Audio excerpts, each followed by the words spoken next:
She thought she was stepping into a new chapter, a prestigious job, working alongside one of the most powerful men in hip-hop.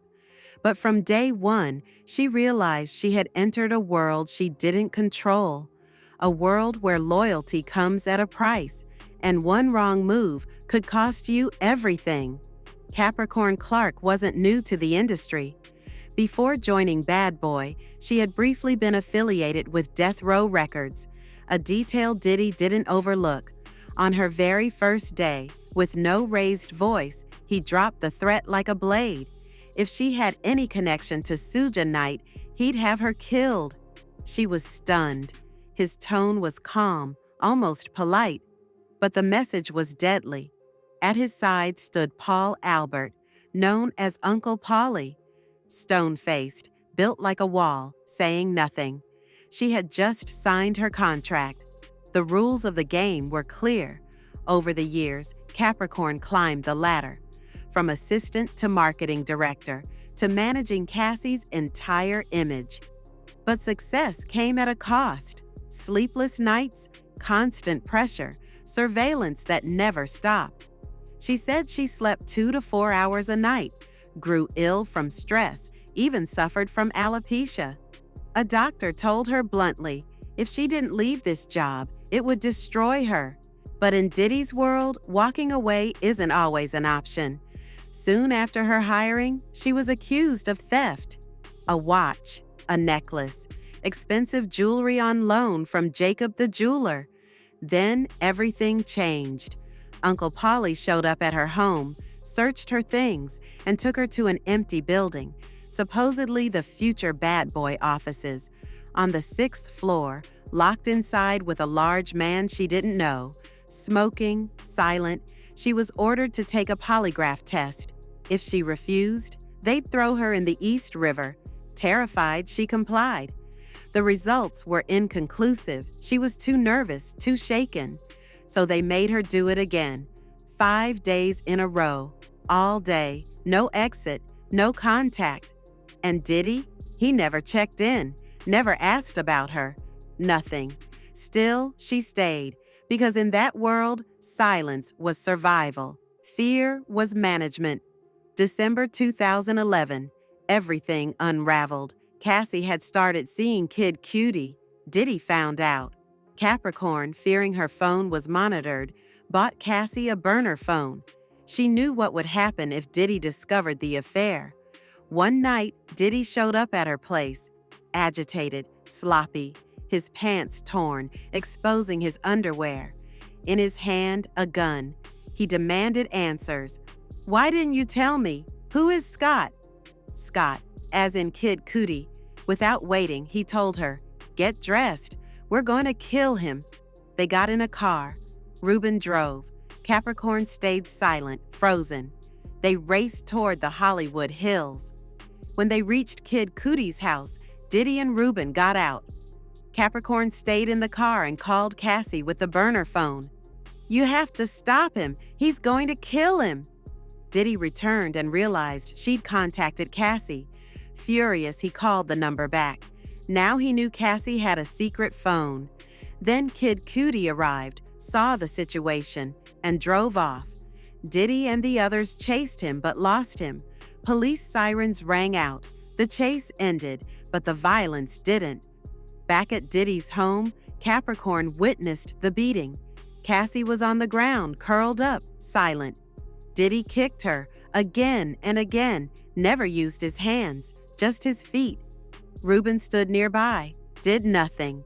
When Capricorn tried to intervene, Diddy warned her, if you step in, I'll fuck you up too. Capricorn called Cassie's mother. I can't call the police, but you can. She didn't. No one did. Everyone was afraid. Days later, Capricorn visited Cassie in a hotel room. The place was wrecked. Her things shattered, tossed everywhere. Cassie was broken. And now, Diddy was threatening to leak explicit videos of her. It was control, punishment, power. What Capricorn didn't yet know was that night would mark the beginning of a downward spiral, because shortly after the incident with Kid Cudi, Another layer of horror surfaced. Kid Cootie's car was found burned, a Molotov cocktail launched inside, and the first name the arson investigator contacted? Heron. She didn't answer. She hung up. She refused to talk because she knew that speaking could cost her life, and she knew Diddy knew she knew. He reminded her quickly, asked why she hadn't told him about the investigator. Then, with calm precision, he threatened to cut her face and kill her. According to Capricorn, Cassie and Drock, a bodyguard, were there. No one said a word. The atmosphere changed, with Cassie, with everyone. And when she finally reported what happened to Harve Pierre, a senior figure at Bad Boy, and to HR, she thought naively they'd protect her. She told them, "Puff kidnapped me and threatened to kill Kid Cootie." The response? A 30-day termination notice, officially for mishandled vacation time, unofficially for opening her mouth. Within a month, she lost everything: her job, insurance, house, car, all financed by Bad Boy. Diddy, she says, told her she'd never work again, that she had no more friends in the business. And the worst part? He meant it. She tried to bounce back, believed she had a job lined up with 50 Cent, until his manager, Chris Lighty, died the day before she was set to start. Jimmy Iovine reached out next, but not to hire her. He told her to leave Diddy alone. Then Andre Harrell, Diddy's mentor, began following her, pressuring her, blocking a job with talent agency, CAA. She was blacklisted, erased, so she settled. In October 2012, she signed an agreement with Diddy. The amount remains undisclosed. In exchange, he promised her positive job references, a promise never kept. Her name remained untouchable.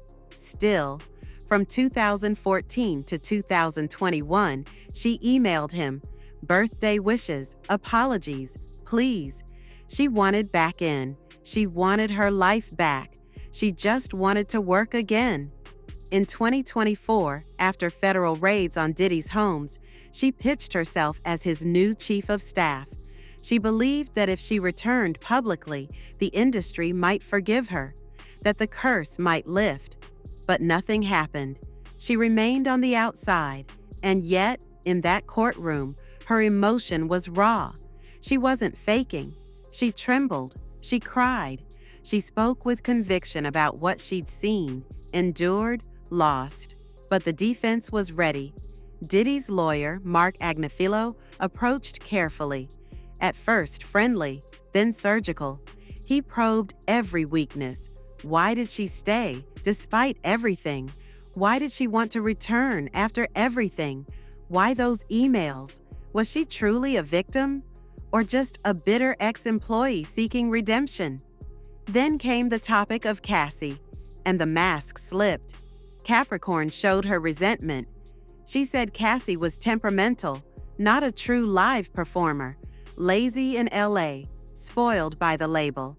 And most importantly, that Cassie was the reason she lost everything. She didn't say it outright, but the words left little doubt. She described how Cassie got everything: stylists, choreographers, resources, how the rest of Bad Boy's artists faded into the background. And yet, in January 2012, just 3 weeks after the alleged kidnapping, Capricorn was still working, sending emails, setting up meetings, managing Cassie's image. The defense struck hard. If you had truly been kidnapped, why were you working like nothing happened? For the defense, it was an open door. They walked right through it. They presented emails, a flood of them, messages from Capricorn to Diddy or his team, messages that seemed to contradict the image of a broken, terrified woman. In one, she asked, "Is your mom okay?" In another, "I miss you. I hope to see you this year." Then there was the birthday email from November 2015. "Happy birthday and good luck with your project." But the most chilling line, "She must have wanted me gone." She being Cassie. As the emails kept coming, doubt settled in. Was she really the loyal friend to Cassie, as Kid Cudi had suggested? Or was she deeply resentful of the woman she believed had ruined her? Capricorn didn't hide it. Her relationship with Cassie had changed. At first, things were good. They met when Cassie was still dating Ryan Leslie. But after 2008, things shifted. When Cassie started dating Diddy, she became demanding, Capricorn said. Once a sweet model, she turned into a feisty girlfriend. Then came the performances. Capricorn claimed Cassie wasn't built for the stage, that she lacked presence, froze in live settings, cracked under pressure. She spoke of failures, of nerves, and when the defense brought up drug use, Capricorn admitted that while Cassie hadn't been using early on, things changed once they moved to LA. The picture she painted clashed with Cassie's narrative. Instead of a helpless victim, Cassie was portrayed as privileged, pampered, favored. And Capricorn? She was one of those who dressed her, styled her, managed her public image until she was pushed aside. By 2016, despite everything, Capricorn returned to work with Cassie, this time as her brand director. She curated her look for the MTV Awards, designed her image, her haircuts, her colors. She was invested, she worked, she obeyed, but 2012 still haunted her. January 13th, specifically, 3 weeks after the alleged kidnapping. Capricorn received an email from Bad Boy, inviting her to a virtual meeting with Cassie and other executives. She responded, participated, business as usual, and the defense pounced. If you were kidnapped, threatened with death, why were you still attending meetings? Why didn't you leave? Capricorn crumbled. She spoke of her son, her debts, her broken dreams. She said she just wanted her life back. And in that world, if you're not inside the circle, you don't exist. The jury listened, cold, expressionless, but focused. And in the back of the courtroom, Diddy sat still, reserved suit, hard stare, a universe away from the red carpet icon. Capricorn kept going. She spoke of her daily duties, hotels booked under aliases, Frank Black, Frank White, bags she unpacked, a Louis Vuitton toiletry kit filled with ecstasy pills, oils, lubricants, cleaning up hotel rooms, fluids on the walls, a parallel world, an empire built in shadows, leaving only the traces people would rather forget. She wasn't alone. Other assistants, former employees, had testified before. All told the same story. Long hours, pressure, abuse, all spoke of silence, of looks exchanged, moments ignored, rules bent in the dark. And when she came back in 2016, she thought it would be different, but nothing had changed. The final moments of Capricorn Clark's testimony felt like a release, a long-suppressed confession finally spoken aloud, though still surrounded by doubt, because at the heart of this case, everything is murky. Yes, she suffered. Yes, she witnessed. Yes, she was threatened. But she also stayed, came back, wrote emails, pleaded, forgave. Is it the abuser's grip, the illusion of redemption, or simply the need to survive in an industry where silence is the only shield? For the prosecution, the narrative is clear. It all fits together. The threats, the lie detector tests, the guns, the chases, the beatings, the intimidation, the silence. Each isolated event becomes part of a larger web, one not of entertainment, but of control, of fear, of power. And that's the prosecution's goal, to show that Diddy didn't just run a music empire. He ran a criminal enterprise, a system where every act, every threat, every bodyguard or assistant served to maintain a reign.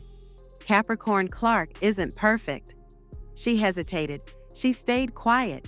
She came back, but she was there. She saw it. And now she's told it all.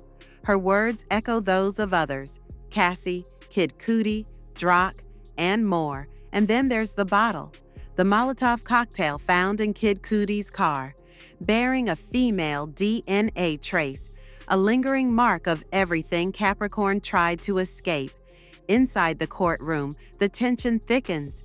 The upcoming hearings promise to be explosive.